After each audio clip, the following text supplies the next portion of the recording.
Hey guys, what's up? And welcome back sa Filipino Millennial Mindset Podcast, a podcast dedicated to sharing experiences, lessons, and conversations in hopes na ma-expand yung mindset ng bawat generation. Hindi lang na millennial, pero hopefully every generation. And ang topic today is something na near and dear sa akin about gratitude. And before, for the longest time, tingin ko parang ewan ko kung naranasan nyo na to or ikaw, Philip. Nga pala, I'm joined with by Philip ngayon. Hey guys. Wala yung iba. Medyo busy sila. Pero my experience before with gratitude and what we're gonna call on this episode false gratitude is siguro ilang beses ko na na-share yung experience ko sa call center. Yung hindi ako masaya sa ginagawa ko, na feeling ko parang paulit-ulit na lang ba, ganito na lang ba buhay. Pero since tong trabahong to is much better than yung nakikita kong nangangalaka lang ng basura, I was trying to force myself na magstay doon at maging grateful doon sa work ko na yun. Even though every single day, I find myself thinking na ganito na lang ba buhay. Alam mo yun, parang paulit-ulit na cycle siya. Every time mararamdaman ko yun, tatapalan ko ng gratitude. Pero eventually, mararamdaman ko ulit yun. Tatapalan ko na naman ng gratitude. Parang naging endless cycle. Anong take mo sa ganun, Philip? Or how about you? What's your experience with that? May similar experience ka ba doon? Meron akong similar experience doon pero iba yung sa akin may pagkaiba ng konti kasi yung sa akin is more of other people relying on me. Kaya medyo na it's hard for me to let go sa isang trabaho. Okay, start from the beginning yung about this topic. Dati yung mga ibang tao hindi siguro nila na-regin dati. Nagtatrabaho ako sa ospital dati na in order for you to get the job, mag-apply ka and it will take 2 years to even consider your application. Pagka na-consider application mo, yung mga tao na yun, you got thousands of competitors para sa position na yun. Then you have to interview with 3 directors ng hospital, ng buong hospital. I got the job, which is really hard to get, yung trabaho na yun. I was so grateful in the beginning na nakuha ko yung trabaho. But after a couple of months, I felt like I was dying inside. Pero iniisip ko lagi, oh man, thousands of people would kill to get this job. Pero ba't ang lungkot ko, I just want to leave. Like talagang, I remember sitting in a bench sa may hallway hospital, like eating. Tapos para akong namamatay. And because I'm dealing with like people with cancer patients, pero parang ako yung may sakit na ganon. So eventually I spoke to my wife and like, hey, I have to quit kasi it's really messing me up. But more of that is like I didn't want to be a burden sa mga tao na nagre-rely sa akin for financial stability. But I remember when I let that go, it felt like para akong may buhat-buhat na mabigat na backpack na binagsak ko. Tapos parang bilis ko maglakad paalis ng building. And then I realized that it wasn't really, let's say, it wasn't really gratitude that's making me stay there. It's actually false gratitude. Is this false thing that it's a positive thing, but it's really not, depending kung anong klaseng tao ka. So some people have a different situation than me, and sa kanila, they're gonna be grateful for that opportunity. But because yung path ko is different, for me, that's just a burden. So that's how I comprehend false gratitude. Oo.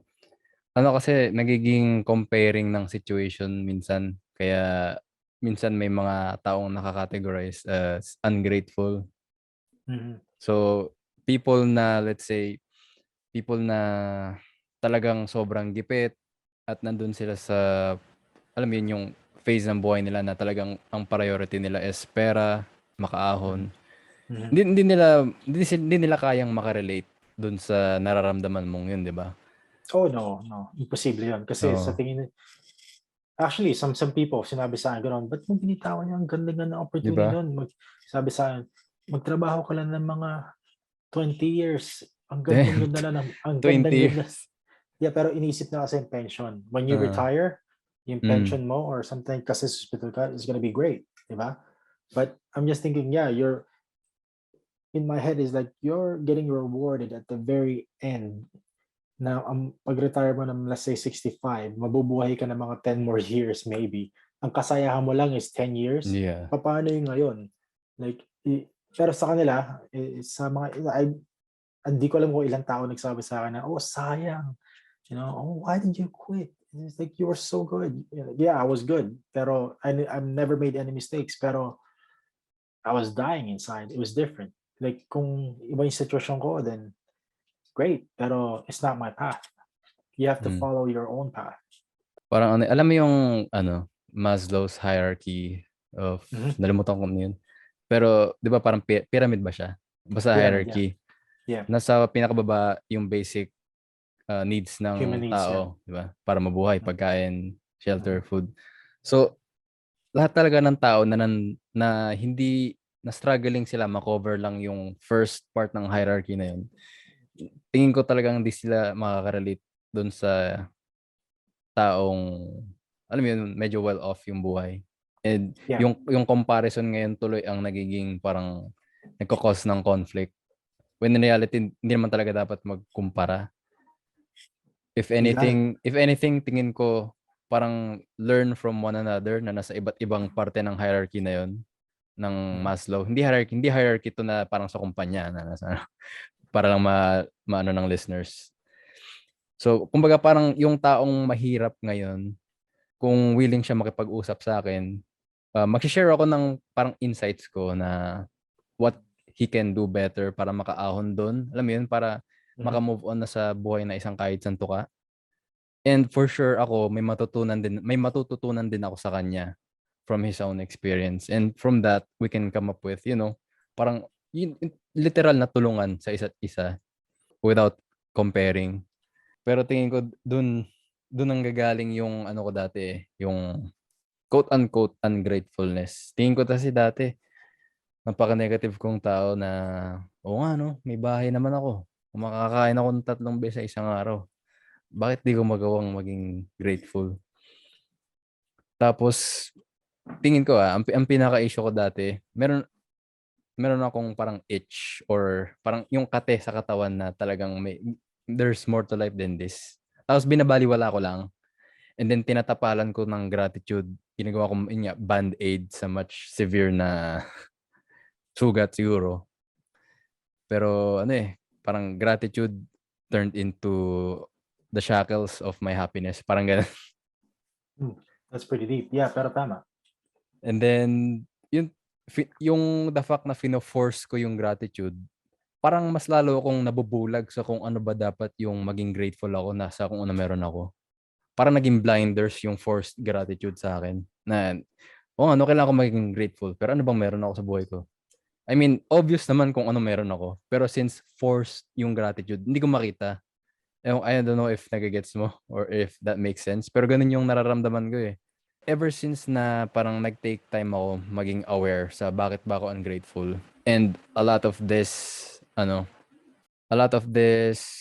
nagmula siya sa mga content na kinukonsume ko about, the usual Tony Robbins content. Mga ganung motivational stuff na ano. Mhm. Pero that's a deeper rabbit hole. Pero bottom line, nung nakikinig ako ng mga ganun, parang na-introduce ako sa mga topics na, alam mo yun, sunod-sunod, oo nga, napapagano ako, oo nga, no, di lang ganito ang buhay.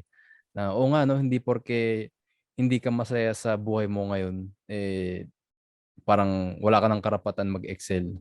Or, a good example is you mentioned before we started recording, tinanong kita kung kilala mo si Tom Bilyeu. And yung asawa niya, naging guest ng isa sa mga client namin sa work. And then, napakinggan ko, shinare niya yung take niya on confidence. And long story short, isa sa mga parang hinder ng confidence niya is yung gratitude. Parang it was holding her back. It kept her stuck na sabi niya, parang how ungrateful of you to ask for more. Meron ka namang asawa, meron kang bahay. Parang ganun. Parang ganun yung sabi niya, how ungrateful of you to ask for more. Parang ganun. And then nakarelate ako doon. Sobra. Na talagang nag-flashback lahat ng experience ko doon. And then, yun nga, because of the content I consumed and being exposed to what's possible, naging aware ako dun sa existing ungratefulness ko. Kung ano ba talagang pinagmumulan niya. Then na-realize ko, kaya pala ako ungrateful at hindi ko magawang maging grateful. Kasi hindi ko pinapansin or hindi ako nagte-take time na alamin ano ba talaga yung magpapasaya sa akin. So, nag-try akong mag-YouTube, nag-try akong basta ang dami kong tinry na ngayon na nag-try ako mag-business and up till now, nagbe-business pa rin ako. I find happiness dun sa business namin. Yun, parang tingin, alam mo yun, hindi pa naman to yung end all be all na ito na talaga. Pero as I'm doing it, I find gratitude and happiness easier to find. So parang ganun. And then, yun nga, yung false gratitude. Tingin ko, ewan ko kung may makaka-relate doon na, lalo na sa kultura ng Pinoy, di ba? Yung nasabi mo, sayang, sayang, sinasabihan ka nila, sayang. Ano yun eh, sobrang common nun sa pagdating sa Pinoy. Pag may binitawan kang trabaho na high paying and then lahat ng kamag-anak mo sasabihan ka ng sayang. It's not just the pay, it's the position. Kasi it's respectable position. Oo. Alam mo yung mga ganito, after it was actually a godsend na sa buhay ko, as I said before, I experienced so many things na trials na para sa akin, if you have trials, when you pass the trials, para kang nag-mature or you become a man and stuff like that, right? Mm. It doesn't stop kahit anong edad mo. That time when I left that position, it was like another trial. But from that trial, it was like an avalanche of learning. Kung ano talaga yung gusto ko. Ang tanda-tanda ko na, and then doon mo lang malalaman kung anong gusto mo. Tapos you're trying like, okay, this is like, I don't like this, I want this, I don't like this, I want this. So most of the time, they confuse gratitude with contentment. Oo, totoo. Yung mga tao, di ba? So, pagkatapos ko magtrabaho sa hospital, I was depressed kasi I let it go. But I told you the first day, happy ako paglabas ko, I'm like happy. But after a while, I'm like, tama ba yung ginawa ko? Kasi, I'm like used to the money, right? So I'm like, tama ba yung ginawa ko? And then I'm used to the position, and then, like whatever, my card and all those things. And then, like, especially for mga tao, like, oh, so what do you do? What do you do? Kasi like every time you meet somebody, oh, where do you work? What do you do? Diba? And then I started studying, man, like yung isip ko, it's all over the place. I'm getting depressed, Kinausap ko yung kapatid ko, he was going through some stuff, and then nag-isip ako mabuti. I don't wanna be like this kasi na-experience ko na to dati. There's gotta be an answer somewhere. Diba? And then the internet's there, right? So, tapos nag-isip ako, yung the Maslow's human needs, nakita ko yon. Then I go, nung tinignan ko siya, teka, this human needs is actually a modern need. Inisip ko, it's a modern need. Like, in a city, agricultural country, ganun, diba? And it says human. The human needs, right? So is this 6 human needs? The 6 human needs? Paano yung mga tao nasa jungle na walang trabaho, nasa hut lang, namingis-dagos na? This thing doesn't apply. Yung needs nila is already covered. It's covered. Safety, food, and shelter. Tatlo lang, right? So anything over that is icing on a cake.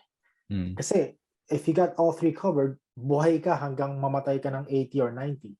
So anything you take on here, the problems that na makukuha mo dito is just whatever you perceive. Kung problema mo, kung iisip mo problema yon, yun iniisip ko. So yung path na makukuha mo after you attain the safety, food, and shelter, wala nang problema yon. Just pick your own path kung saan ka masaya. Then I started thinking, if I got all the bases covered, yung mga tao nagsasabi sa akin, sayang yun, is it because they wanted it, but I didn't want it. Diba? And if I took it, I won't be happy. They can pursue it, pero iba na lang yung pupursue ko. Kung saan ako masaya. Therefore, pag masaya ako, everybody around me is gonna be happy. Yung asawa ko, mga anak ko, they're gonna see me like, well, si daddy, they're like, oh, laging masaya, laging ngangiti. Hindi na lang lagi sa trabaho, pagod na pag uwi sa bahay, cranky. It's not the way. It's not the way to live your life. Diba? So when she said that gratitude is holding me back, I think it's more of contentment. Yun ang problema ng mga tao. Kontento sila sa isang bagay kasi they're getting more stuff and they become, nagiging silang komportable sa nakukuha nila that they don't want to venture out. Kasi natatakot sila what's the opposite side of the wall. Either mababawasan sila ng pera, mababawasan sila ng status sa neighborhood nila, di ba? Yung mga ganun, magda-downsize sila ng isa na bahay, apartment na lang. It's really, if you think about just what you need to survive, walang problema yon. It's all on you. Kasi if you think about what other people are thinking about, you're never gonna live. Yun ang talaga, yung after quitting the job, when yung the depression hit me, kasi you're a provider, all of a sudden, bam, hindi ka na provider. Sino ka na? Who are you? Diba? Then I go, what the heck? May anak ka na nun, nung time na yun. Yeah. And we were comfortable. Masaya na sa pera. Ganun. But then, you can't, that's why when they say money can't buy happiness, it's true in a sense. It's true in a sense. It's just that how you attain the money is really what it is. Narinig ko to sa client namin. Parang money can buy you happiness. What it can't buy is fulfillment. Parang ganun. Yeah. And maganda yung na-point out mo na parang people mistake happiness with contentment. Gratitude with contentment. Yeah. There's this idea din ng client namin about blissful dissatisfaction, where you can have bliss in your life or happiness, and at the same time hindi ka kontento lang sa kung ano meron ka ngayon. Sobrang nag-resonate ako doon. I mean, hindi naman porke gusto mo pang may marating pa sa buhay, hindi ka grateful sa kung ano yung mga nakamit mo na or kung ano meron ka. And ewan ko kung saan ba nagmula yung ganong klaseng way of thinking na pag hindi ka kontento sa kung ano meron ka ngayon, hindi ka grateful. Oh, it's capitalism. Pero ano yun, like, I'm not saying capitalism is bad. Capitalism is awesome. Pinakamaganda capitalism. It's just more of, ang tawag dito, rat race. So, ang dito, pag dumating dito Pilipino, ang pangarap nila bahay. Di ba? Kasi pagbagsak mo dito, apartment na babagsakan mo. Ang pangarap mo, kotse tsaka bahay. Yun ang pangarap mo. Kasi sa Pilipinas, pag may bahay ka, considered mayaman ka yata, considered yata. Pero, it's more of a status symbol. Yung capitalism, you're chasing comfort through gaining more things, di ba? You gain a house, you gain a car para hindi ka na magbus o punta ron, may bahay ka for shelter and all those things. But sometimes people chase it differently. Yung mga ibang tao, they just wanna keep climbing up the ladder even though they're like getting like punch, kick, sting, hanggang pakyat silang pakyat, but they don't even know when pagdating nila doon, wala na silang paa. Diba? Yung mga ganon. So capitalism is one of those things kasi it gives you the opportunity to start from poor to rich. It's great. You can't get that from communism. Yung communism talaga lahat equal. It doesn't work kasi there's talent, there's perseverance and all those things. But there's a cost to all those things, and people have to know how to navigate the terrain to success in the most, I wouldn't say safe, pero happiest ways, I guess. You can attain success being happy rather than freaking being miserable all the way to the top. Kasi katulad nito, dito ko nalaman to. I was doing security nung I was 18. I was 18 years old. Security guard ako ng mall. Closing time. So, patrol mo yung there's a multiplex parking lot. Yung parking lot pa ganyan, ilang levels yung parking lot, 'di ba? Nasa pinakataas ako. Tapos may dala akong maglite para siyang batuta. Tapos may nakapark na kotse. Tapos yung kotse may steam. Hindi naman yung nagka-fog. Kinano ko yung mga, siguro, syempre 18 ako na para bang bata ka pa rin nun, di ba? You're like, hihihi, tawa ka rin, di ba? Tapos, pag ganun ko ng flashlight, kumatak ako, hey man, you guys have to go. Kasi hindi ko sinasabi na you're under arrest or anything. Parang you just go. Pagka ganun ko, just go. Lumabas yung lalaki, and he's like crying. Like, please, don't tell my wife, ganyan. Don't tell my, yung babae kasama niya, hooker. Hooker is a prostitute. Okay. Don't tell my wife, ganyan. Tapos pagtingin gano'n, puro siya drug paraphernalia on the car seat, like cocaine. And then I go, yeah, I'm a judge at this courthouse. He's a judge, man. He's like alam mo gaano ka laki ng sweldo ng judge? Alam mo gaano ka hirap maging lawyer, ilang bar, tapos magiging judge? And then you're doing that? He's like, I'm gonna lose everything. I'm gonna lose everything if she finds out. Then he's gonna divorce. He's gonna take half my money. Like, siguro yung bahay niya mansion siguro. And then, no. Sabi ko sa kanya, no. I'm not gonna say anything. Just get out of here. Just get out of here. And then I go, thank you. I'm telling you, he was crying. Umiyak siya. And he was like, mga 57 years old, ganon. Matanda na. Tapos and then nag-iisip ako, this guy, he clawed his way to the top. Diba? He clawed his way to the top. Pero he's doing this thing. So, ibig sabihin nun, doesn't make sense. It doesn't make sense kasi syempre, I was 18 years old and it took me a long time to actually figure out. Pero the memory is in my head. And then when I got older, and I go, oh, he had a goal, but he took the wrong path to get there. Oh. So that's why when he got there, he was suffering. Kaya yung mga makita natin sa TV, mayayaman, they're all like, I don't know, like ang dami mga anak, divorce, drug addict, namamatay sa suicide, is because they took the wrong path. What they want is like, some people they want money, but money is not what they're really after. What they're really after is admiration. Diba? They want to be famous, pero it's not fame what they're asking for. What they're asking for is to be appreciated.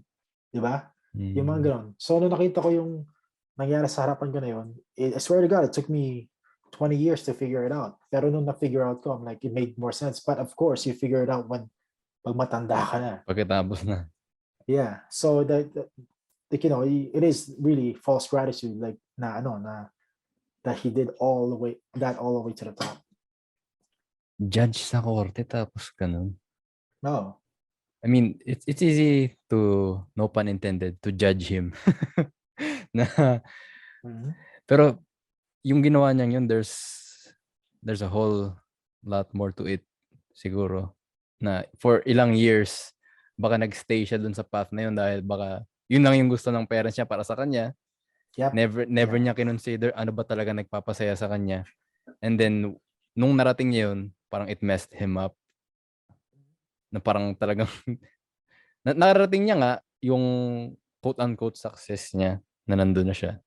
Pero ilang beses ko naririnig sa ibang entrepreneurs or business people na pinapakinggan ko, mga podcast, na pag nararating nila, parang it never is parang as great as it sounds here. Parang ganun, pag tuwing may nararating sila. Yeah. Kaya, the goalpost always moves. So, I think you better make yung goalpost na yun is something that you want. Hindi siya goalpost ng ibang tao na sinet ng ibang tao para sa'yo. The thing is, like, the only thing I always remember, the finish line is not a thing, a position, or material or wealth. The finish line is really an object that keeps on moving because the reward is the lesson. Yun ang Oo. iniisip ko lagi eh. So yeah, once you study, it's funny kasi you study successful people and you only study the success. Mm. And then some people say, you study the hardship of getting there, but then you don't really study their suffering, di ba? Mm. Like sa isip natin, success yun. Pero sa kanila, siguro, iniisip nila, man, I'd rather be a janitor. Di ba? Kaysa naman babayaran ko itong sang katutak na child support. Yung mga ganon, Oo. naririnig ko yung mga ganon eh.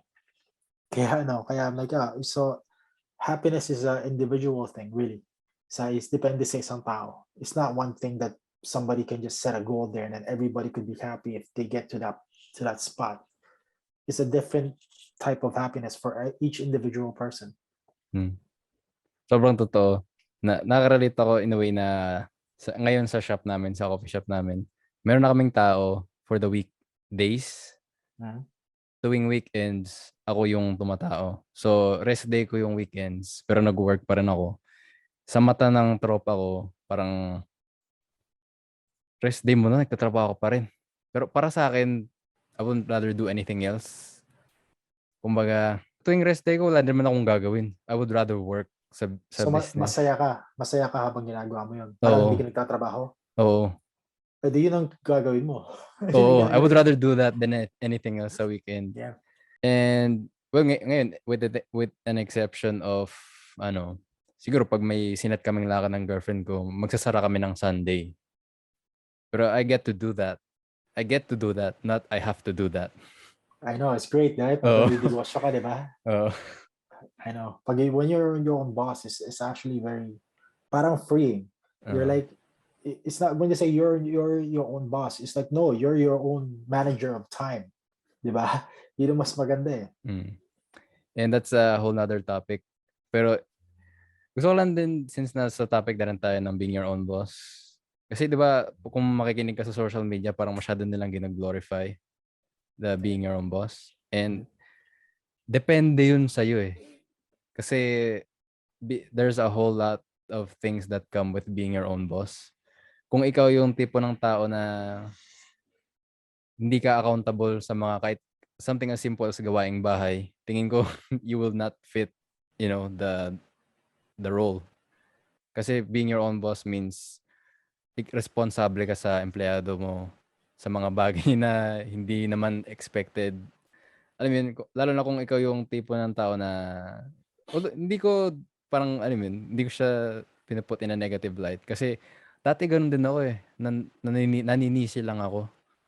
And if we're gonna talk about accountability, kung paano ko siya natutunan or na-develop or na-adopt, tingin ko medyo mahabang story yun. That's for another episode na. Pero yun, siguro parang something as simple as that. Kung tingin mo, ano ba yung mga things na it comes with being your own boss? And kung tingin mo yung mga nililista mong bagay na yun, parang ayoko nun.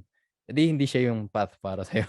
And that's okay, di ba? Kasi I think, masyado kasing nag-glorify yung hustle Entrepreneurship. culture.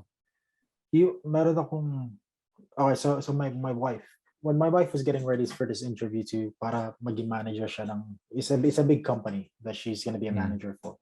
She's applying for it and hindi marami, mga 4 siguro na nag-a-apply. Right? And then I told her, you're gonna get the job. Sabi sa kanya, you're gonna get the job. Don't worry.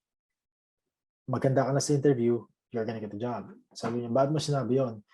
Kasi leadership is not intelligence, right? It's not skill, it's not competence, but personality. Tapos sabi niya, what do you mean? Like, you have to be competent, you have to be skillful, and then you have to be intelligent. Sabi ko sa kanya, if a leadership is going to be intelligent, so lahat ng leaders of the world are going to be all scientists. If it's strength, hindi lahat ng mga UFC fighter magiging leader, di ba? If it's skillful, lahat ng mga taong mga very handy sa mga mapa, sa all those things, geography, they're going to be leaders. But no, leaders are the one that can actually see the person in front of them, analyze their personality, and place them in a position like a chessboard. That's what a leader is. Yun ang sinabi ko sa kanya. And that's yun yung quality mo. So you're gonna get the job. Yeah, she got the job. So yung mga tao that na magiging entrepreneur, first they have to find out if that's really what their passion is, right? Na passion is the cliche, pero Oo. yun yung talagang gusto nilang gawin, doon sila masaya. And then second, they have to see if it fits their personality. Mm. It's very important. Like yung mga people don't account for personality. Pero pag makikita mo, even sa mga tropa nyo everybody has their own personality to fit on in that group. Kung isang personality para bang hindi nagba-vibe sa grupo nyo, para bang hindi kayo makapagdikit sa kanya para siyang outcast lagi bumubuntot lang So personality is the key to find out who you really are. Yeah.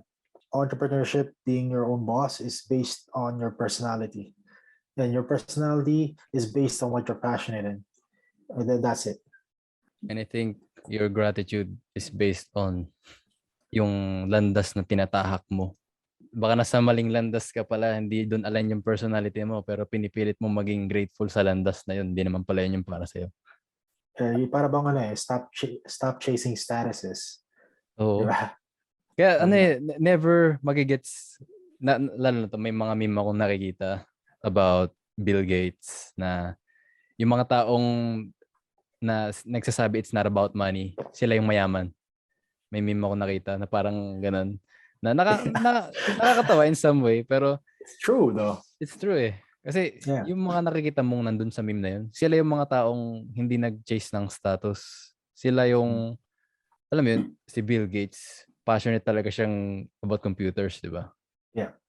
Nag-invent siya ng computer. Tingin mo ba, di siya yayaman dun sa passion niya? Di ba? Elon Musk, same thing. Elon Musk, chine-chase niya innovation. Diba? Siya yung tao nang think outside the box. Tapos pag sinasabihin siya, hindi pwede yan, sabihin niya, hindi, pwede yan. Naiisip ko, na ginawa ko ng calculation niya, pwede yan. So, now he's the richest man in the world. Diba?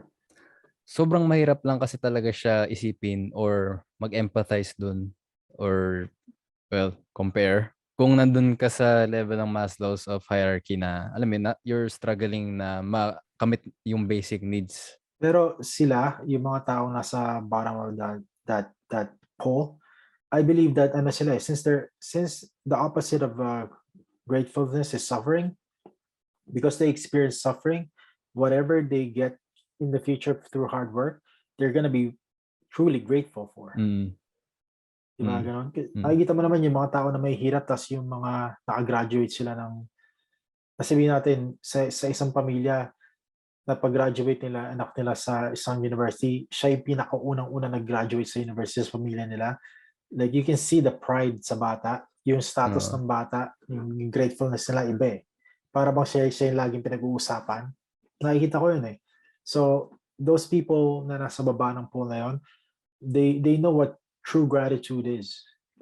Like, and then people now, especially with social media, it's more like a 1-minute gratitude. Kasi you buy something and then parang, oh wow, nice, and then it's gone.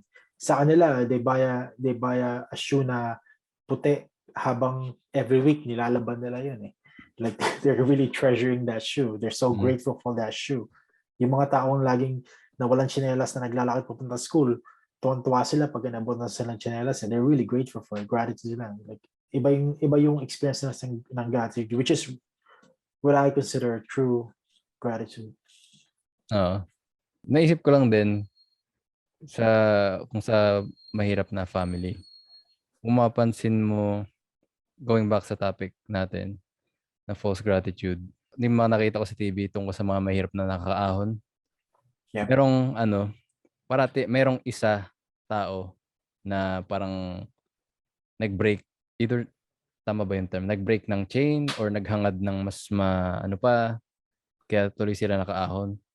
Pero tingin mo, makakaahon sila dun if, let's say, nagsettle na lang siya makuntento sa buhay sa bukid. Pero kung tunay na masaya sila, di ba, sa ganong klaseng buhay, then that life is for them. Depende rin sa personal ng tao kung meron silang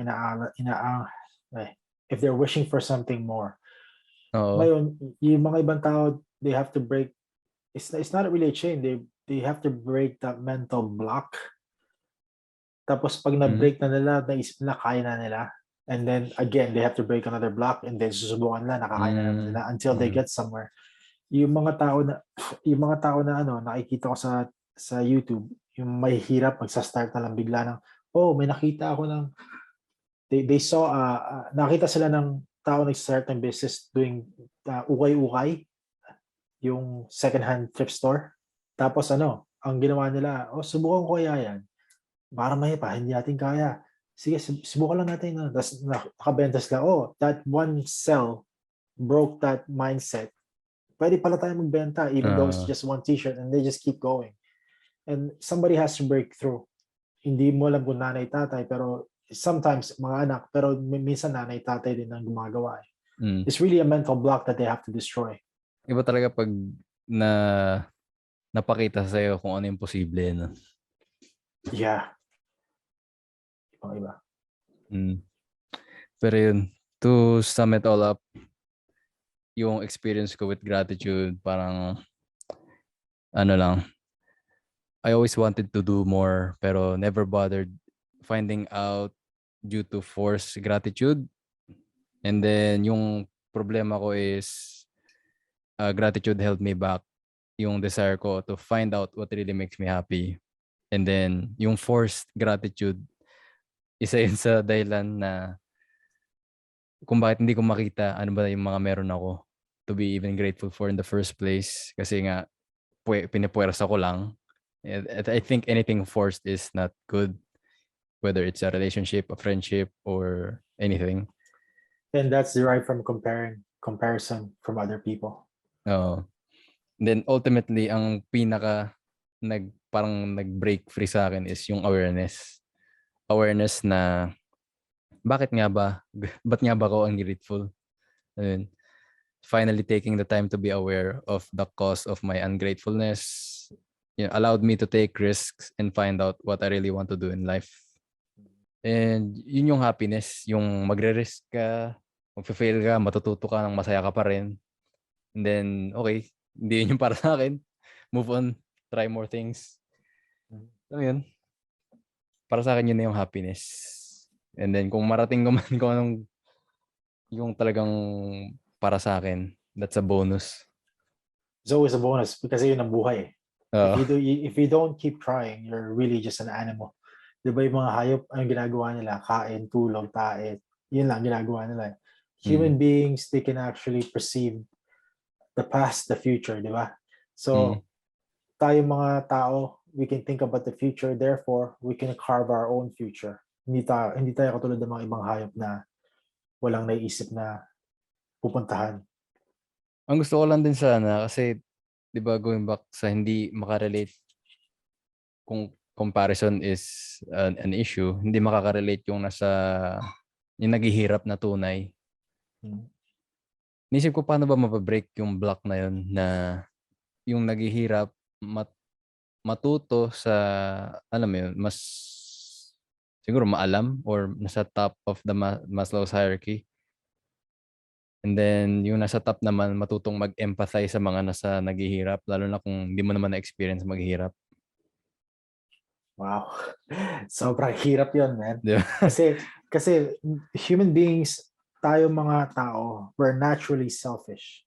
Diba? So, minsan we can empathize sa hirap ng ibang tao. Katulad ng may makikita ka na, it always gets me kasi kunyari, may video na magiging viral na inaping tao, and then all of a sudden there's a crowdfunding na para sa tao na yun, diba? Kasi there are people na para bang, oh, inaapi siya, kawawa naman, gano'n, di ba? It's like the human emotion. Pero to actually, kasi you're just seeing it, but to actually take off your life and then be para bang permanently liligay mo yung buhay mo doon. Sabi mo, ayoko manunod, papanoorin ko na lang siya. Bibigyan ko na lang siya ng pera. It's almost impossible to actually make them understand unless na meron ka ng, I don't know, it's kind of wrong to say, pero enlightened mind or more wisdom about it. And at the same time, ang masosolve mo lang doon is the people that are willing to understand or listen to what you're trying to say. Kasi Oo. isipin mo dito, a lot of people probably wrote books about this, and then yung mga tao, they're still going through the path kasi tao tayo. Yung Mm. mga nakakaisip na nito, yung naghahanap ng sagot eh. Hindi nila hinahanap yung sagot na to eh. They're always like, oh, kawawa naman yun. Oh, buti naman sila. Oh, kawawa naman yan. Oh, buti naman sila. But they never thought anong, kung bakit, di ba? Kung anong mararamdaman ng tao sa taas o sa baba. Mm. In-empathize ko, well, hindi naman through experiencing na talagang lalagay ko yung sitwasyon, yung sarili ko, yung physical being ko dun. Kahit sa isip ko lang na, o nga no, kung ako yung nandun, di ko alam gagawin ko. Na yung mga ibang mahihirap na nasasabihan ng pa-victim mentality lang is since hindi ko naman na-experience yun, parang, alam mo yun, ewan ko, natutunan ko lang na mag-empathize more or try to empathize at least. Yeah. But my thinking is kind of different kasi I was there. But not sa Pilipinas, pero dito, Mm. like I was actually, homeless for like a while. Oo nga pala. Tapos ganun, di ba? Pero kunya, nagpunta kami Australia. May kasama ako na lalaki na wala namang kaya. Yung kasama ko, walang kaya. Nagbibigay ng pera sa namamalimos. Hmm? Nagbibigay siya ng pera sa mamalimos. And then, yung posture niya, parang kawawa naman yung tao niya. Kawawa naman siya, binigyan ko ng pera. And I was looking at him like, okay. And then, ginawa ulit niya. Pagdating sa halos wala na siyang pera. Pagdating sa may pupuntahan namin, halos wala siyang pera. And he was asking his girlfriend to give money to some homeless. Yung girlfriend niya, sabi niya, no. Sabi niya, bakit ako magbibigay? And then I go, he was like upset, and then tinanong niya ako kung tama bang ginagawa niya. So ko, no, mali ka. So first of all, this is Australia, hindi to Pilipinas. Yung mga tao na tong homeless nito, they're getting money from the government. They probably have more money than you. Sabi ko sa kanya, like they get, tinan mo yung binibigyan mo ng pera, ang taba-taba. So tingin mo, nagugutom yan. Sabi ko na lang, you empathize with people to make yourself feel like you're good, but you're really just meek. You're like a harmless rabbit. Sabi sa kanya, meek and good are not the same thing. Good is somebody that's capable of doing something sa sarili niya, therefore influencing other people. What you're doing is just being a martyr. Martyr is just bigay lang ng bigay. Tapos wala ka naman talaga mako-contribute sa sarili mo o sa ibang tao. You're just doing it to make yourself feel good. So that's the way I think about it. If I wanted, kunyari, I want to improve, kung gusto ko mag-improve yung, sabihin na natin, just for fantasy, di ba? Yung mga squatter area. Di ba? May mga parts na squatter. Hindi ako magbibigay ng pera sa kanila. Ang gagawin ko, i-improve ko yung economy ng area na yon para sila makaahon din to be part of the economy. So in a way, you improve yourself first before improving other people. That's the way I see it. Kasi mga ibang tao ganun eh. They just feel bad and they just want to give, but then they don't realize that if you make yourself better, you empower other people to be better, and then there you can help them out.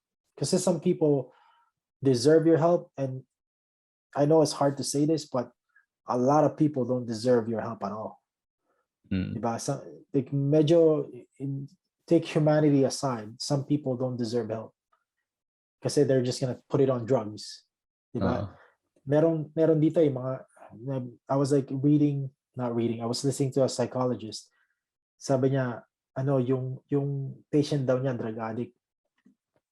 Every paycheck, puro drugs daw yun. Tapos mauubos yung pera niya. His nightmare was winning the lottery because he knows that as soon as he wins the lottery, he dies. Kasi kukunin niya lahat yung talagang kukunin niya lahat ng drugs, papatay niya sarili niya. That's why some people, like, they're thinking helping is good. It's not really that good. You have to make sure that your help is needed and the people that actually want it. Ganun. Mm. Kaya mo pa rin piliin yung tinutulungan mo. Yeah, the one that deserve it. Kasi para ganito, meron ka sagot sa isang answer. Pero yung mga tao na yun, they're not looking for that answer. 'Di ba? Only the people that are looking for the answer will understand that answer. Ganun. E equals MC square. Lahat ng tao alam nila yon, pero they don't know the meaning of it. Ganun. Katulad ng bata ako. So man, ngayon, man, I wish I know now what nung bata pa ako. But then I go realize, no, ang tanga-tanga ko dati, kahit nasabihin sa akin ng bata ko, there's no way I'd understand this, di ba? So, parang gano'n na rin. Totoo. Na knowing what you know now, what would you do with it nung bata ka pa? Ibang-iba. Iba. Di ba? Tatai ko lang yun. Talagang wala akong magagawa doon. Totoo. Well, anyway, man. That's a huge segue. Pero, that's a good one. Pero para sa'yo, parang to sum it all up, ano kasi yung work mo ngayon, or basta in general ngayon, talagang you feel genuinely grateful for what you do, what you have? Yeah, kasi it's more, ginawa ko, nag-usap kami ng asawa ko, and then I go, this is my skill. Yung skill ko, this is my skill. So, the way I think about it is, yung parang code, I have a code. Like, everybody should have a code. Pero, ginawa ko sa sarili ko, Ano? Code? Code. C-O-D-E. Code. Yeah. Okay. CODE. Gumawa ko sa sarili kong code. Parang samurai o parang mga mandirigma doon dati. Na, these are my code. And I have to abide by my code. Yung code ko is like, I was given a skill. And yung skill na to, I would consider it like a sword, a weapon. And a weapon needs to be sharpened. Kasi nasa iyo yun. My skills need to be sharpened. My skill is really like arts and like creation, all those things, like yung creating stuff, media, like videos, pictures, all those things, art. Yun ang hahasain ko mabuti because that's what made me happy. Now, I asked her, hey, I want to pursue this. Do you think we can actually get to success in our own terms using my skill? Sabi niya, yeah, of course. And I go, kasi if you, let's say 50 years ago, there's no way. The social media and all this internet, magagawa natin, di ba? So yeah, I think so. Kasi yung mga tao, sabi na sa ako, I think so. Kasi I've seen people, na they attain, wealth na sa ginagawa mo. And I know you have the skills. So in my mind, I'm like, I'm going to keep sharpening the sword until I get to use it. So that's my main code. I sharpen my sword all the time para sa art na gagawin ko to pursue what my ultimate goal is. And I have to bring along my whole family with it. Of course, I don't want, selfishness is great. It's one of the best thing para sa tao, being selfish. A lot of people would say being selfish is bad. Pero para sa akin, being selfish is great. It's good. Pero nung ginawa ko that's me being selfish and just focusing on my thing, I actually have to ask permission. Hey, I want to be selfish this time. Would you join me? And she's like, yeah. But of course, if she said no, I'd probably still do it. Pero at least sinabi natin. Diba? But yeah, yun yung tarong mo sa akin na, am I grateful? Yeah. Kasi I have this future that I'm envisioning, and parang every step is like I'm skipping along, being happy, getting there. Diba? Instead of like everyday 9 to 5, nasa opisina ka, tapos okay na ito, Excel sheet ito. Paano ba mag-copy na Excel sheet, tapos na-transfer, tapos babalik na naman sa'yo, proof this, like, proof mo. Anyways, yung mga ganon. Kasi iniisip ko, people, dito ko nakasar people alam mo yung status ng opisina and status ng factory worker, there's like this. It's like this, right? But pag tinignan mo mabuti, they're doing the same thing. They're really doing the same thing. It's really an assembly line. They're processing paper here, they're processing products here. It's the same thing. Kung mas maganda, kung masaya ka, mas binigyan ka ng skill, pinanganak ka na may skill. The reason you have that skill is you're happy doing that skill. Either building a cabinet, they say, ang skill ko, gumagawa ko ng cabinet. Your skill is not building the cabinet. Your skill is creation. You're creating something, di ba? Tapos, ang skill ko mag-serve ng kape, right? Kasi gumawa ako ng kape, mag-serve ako ng kape. Your skill is not making coffee and serving people. That's not it, right? Your skill is creating an environment and an atmosphere to other people, showing happiness, right? Like people confuse skill to that. They really confuse that. So my skill is art, and they think my skill is photography, videography, and drawing and painting. It's not it. That's not it. My skill is in showing you a vision of something that's different. So what I'm saying is, like, you were born with a skill, and then it's much better for you as a person to work on your skill to get to that place that you want to go to, rather than trying to buy a skill through a college or university and then being miserable for working somewhere under somebody in order to gain money. It's very different. There's two paths there. So for me, once I figured out, I was given a skill, maybe I can use it, I'm gonna sharpen this sword. So yun ang pinili ko, and I'm grateful I did. Yeah. And that makes me realize na important topic din na knowing your skill. And we'll save that for another episode. Kasi nakarelate ako sa taong, ano ba yan? Ilang taon na ako, hindi ko pa rin alam ano ba talaga skill ko, saan ba ako magaling. Pero we'll leave that for another episode. Say we'll go for 40 another. years, man. It took me 40 years to find out. Ayan. So, mga nasa 20 plus pa lang dyan, may pag-asa kayo. Yeah. May pag-asa pa. Anyways, well, thanks man for sharing your thoughts on the topic. you're welcome. Thank you for having me here, man. Talagang passionate ako sa topic na to kasi I experienced it myself. And never would I thought in my life, in my whole life. Kasi iba, coming from agnostic ako in terms of religion. Agnostic ako before. I would never thought that I would say, I'd thank God for everything I have and everything that I strive to have today. Never ko maisip na never ever kong maisip na magagawa ko yun, na magpasalamat sa Diyos. Dahil ganun akong ka-grateful.